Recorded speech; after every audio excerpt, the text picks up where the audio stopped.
മീൻ മാർക്കറ്റിൽ ഒറ്റത്തെ പറയുള്ളൂ. ചത്താലും ഞാൻ വരില്ല. മീൻ തിന്നാള് കൂടി പോയില്ലേ?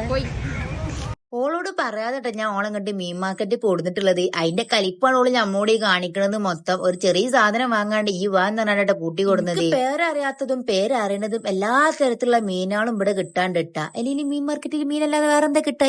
പറഞ്ഞ എനിക്കും വേണ്ട കുറച്ച് അന്തം. അങ്ങനെ നമ്മള് എല്ലാ മീനും ഇവിടെ കണ്ണിന് ശേഷം ഇവിടെ മീൻ കട്ടിങ് കാര്യങ്ങളൊക്കെ ഉണ്ട്. നമ്മൾ ഏത് മീനും കൊടുക്കണമെങ്കിലും മുറിച്ചിരുട്ടാ. അതുപോലെ തന്നെ പെടക്കണ മീൻ വരെ ഉണ്ട് ഇവിടെ. ഈ മീൻ മുറിച്ച് തരുന്നത് എനിക്ക് നല്ല കാര്യമായിട്ട് തോന്നിട്ടാ. കാരണം നമ്മൾ ഈ ജോലിക്കൊക്കെ പോകണമെന്നുണ്ടെങ്കിൽ പെട്ടെന്നൊക്കെ പരിപാടി കഴിയാൻ എന്താ നല്ലൊരു ഓപ്ഷൻ ആയിട്ടാണ് എനിക്ക് തോന്നിയിട്ടുള്ളത്. പിന്നെ വലിയ വലിയ മീനുകളൊക്കെ ഞങ്ങൾ ഒന്നും കണ്ടീനിട്ടാ. ഞാൻ ആദ്യമായിട്ടാണ് അങ്ങനത്തെ വലിയ വലിയ മീനൊക്കെ കാണുന്നത്. പിന്നെ നമ്മൾ മീനൊക്കെ വാങ്ങിയാണ് നേരെ പോയത് പച്ചക്കറി വാങ്ങാനട്ടാ. മീൻ മാർക്കറ്റിന്റെ നേരെ ഓപ്പോസിറ്റ് തന്നെയാണ് ഈ പച്ചക്കറി മാർക്കറ്റ് ഉള്ളത്. അതൊരു നല്ലൊരു ഇതാണ്. കാരണം നമ്മൾ മീൻ വാങ്ങി നേരെ പച്ചക്കറി വാങ്ങി നേരെ വീട്ടിലേക്ക് പോവാം. അത് നല്ലൊരു ഇതല്ല, ഐഡിയ അല്ല, എനിക്ക് ഇഷ്ടപ്പെട്ടു കേട്ടോ. അങ്ങനെ നമ്മൾ വീട്ടിട്ട് കാര്യങ്ങളൊക്കെ വാങ്ങി അത്യാവശ്യം കുറച്ച് പച്ചക്കറിയൊക്കെ വാങ്ങി പോയിട്ടോ. പിന്നെ ഞങ്ങൾ ചെയ്തൊരു തെറ്റെന്ന് പറയുന്നത് ഈ കവർ കൊണ്ടുപോകാൻ മറന്നു. അവിടെ എല്ലാവരും എന്താ പറയുക കവറ് സഞ്ചി കാര്യങ്ങളൊക്കെ കൊണ്ടുവന്നിട്ട് അതിൽ സാധനങ്ങൾ ഉണ്ടാകട്ടെ. അതൊരു നല്ലൊരു കാര്യമായിട്ടൊക്കെ തോന്നിയത്. ഒരു പരിധി വരെ നമുക്ക് പ്ലാസ്റ്റിക് കവർ കാര്യങ്ങളൊക്കെ നിയന്ത്രിക്കാൻ പറ്റൂട്ടാ. പിന്നെ ഈ സ്ഥലത്തിന്റെ പേരെന്താണെന്ന് എനിക്കറിയില്ല. നമ്മള് ലൊക്കേഷൻ ഇട്ട് കണ്ടിട്ട് വന്നിട്ടുള്ളത്. കിടക്കപ്പായ എന്നിട്ട് ഞാൻ റിംസിനെ വലിച്ചു കൊടുത്തിട്ടുള്ളത്. അതിന്റെ ഈറ മൊത്തത്തിൽ ഇപ്പൊ ഇന്നോടുണ്ട്. ആ ദേശത്തിൽ നടക്കാണ്ട് ഇപ്പൊ മൂപ്പര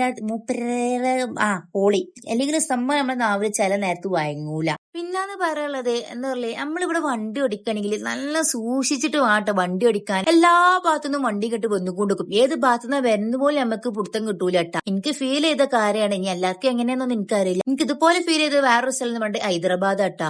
അതുപോലെ തന്നെ തൃശ്ശൂരും ബാക്കിയുള്ള സ്ഥലത്തൊന്നും എനിക്ക് അത്ര കിട്ടാൻ അറിയില്ല. അപ്പൊ ഇന്നത്തെ വീഡിയോ അത്രേ ഉള്ളൂ. എല്ലാവർക്കും ബൈ.